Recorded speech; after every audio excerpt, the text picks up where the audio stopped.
The most dangerous pollution crisis on Earth is invisible. Imagine if a toxic fog covered the whole planet, poisoning wildlife, damaging human organs, contaminating unborn children, disrupting ecosystems. Humanity would declare that a global emergency. The government would intervene, and the public would demand action. What if I told you that this already exists? And these microscopic particles are already embedding themselves into every part of our lives. Microplastics, a word you probably started to hear more. They've been found in almost every organ in the body, as well as in the bloodstream.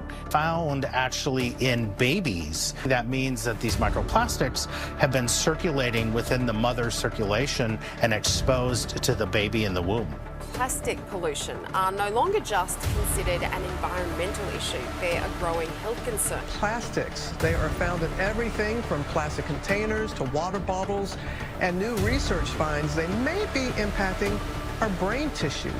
Effects on human health, including effects on lung function, as well as heart function. Synthetic plastic was invented by Leo Baekeland in 1907. It was made from a phenol, a waste product from coal tar, and formaldehyde, the primary chemical used to embalm and preserve cadavers. This is a known human carcinogen. Over the years, we invented different types of plastic: polystyrene, polyethylene, nylon, Teflon. Production really boomed after World War II, when factories that used to produce plastic for military supplies like parachutes and helmets, they were determined to stay in business after the war. The demand meant ever enormous financial gain. In this race in New York in 1946, this was a showcase for people everything inhale or ingest up to 114,000 microplastic particles per year through drinking, breathing, and eating, according to a 2019 study. Plastic never decomposes. Plastic, when it wears down over time, breaks down into smaller pieces, and those smaller pieces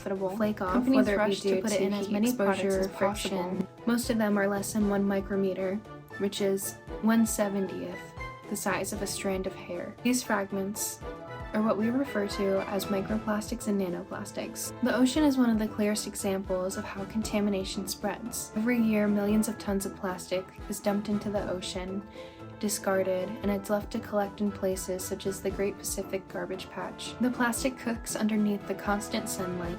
They break apart into smaller pieces every day. As the plastic breaks down, it also releases chemicals and heavy metals that were used in the manufacturing process, which are the per- and polyfluoroalkyl substances, PFAs, or better known as forever chemicals. These chemicals are knowingly linked to cancer risk, hormone disruption, immune suppression, and developmental problems. Mental justice issue because plastics are produced in primarily low-income communities of color, places like Cancer Alley in Louisiana. Now that these plastic particles have poisoned the water, they enter the food chain. Zooplankton eat them first, then small fish eat the zooplankton, bigger fish eat the smaller fish, and it moves its way up the food chain into apex predators and humans. Not only does it affect the sea life, there's evidence that it changes the biochemistry of the ocean that drives the Earth's weather cycles and regulates the climate.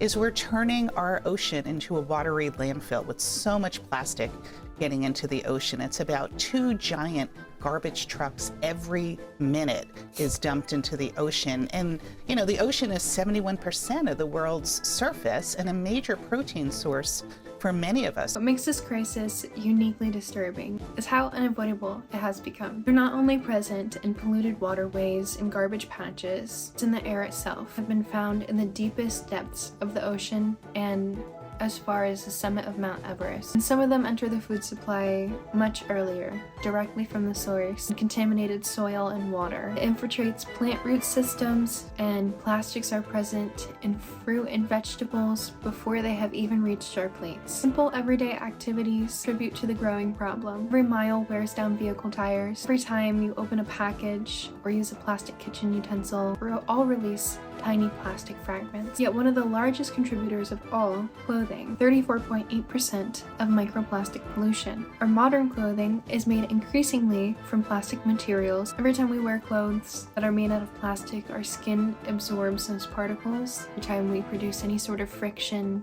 they're launched into the air and we breathe it in. Now, Lululemon faces a new investigation based on claims its yoga pants and other products may contain toxic chemicals.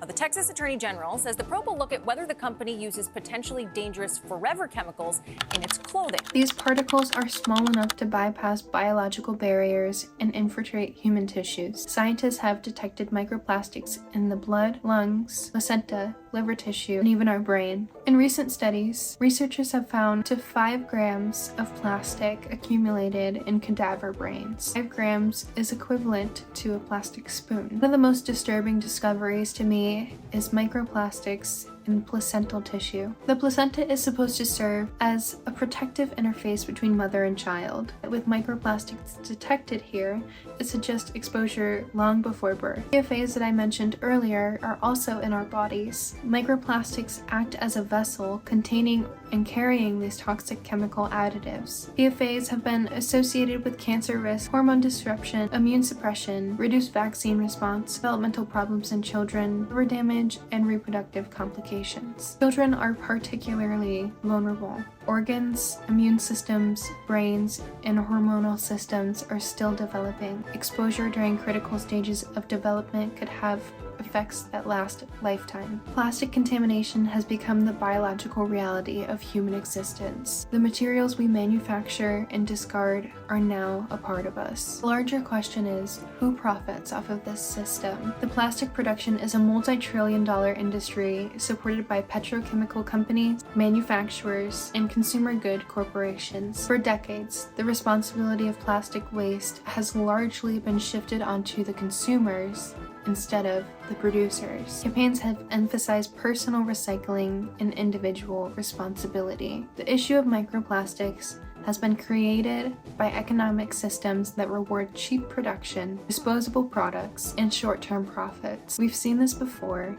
Asbestos was widely celebrated as a miracle mineral before its deadly health effects were fully understood. Women who painted these glow-in-the-dark watch dials suffered severe bone necrosis, tumors, and jaw deterioration from radioactive paint. Cigarettes were once physician tested and approved. Meaningful change is going to happen. It's going to require public awareness, scientific transparency, environmental regulations, and leaders that are willing to place human health above profit.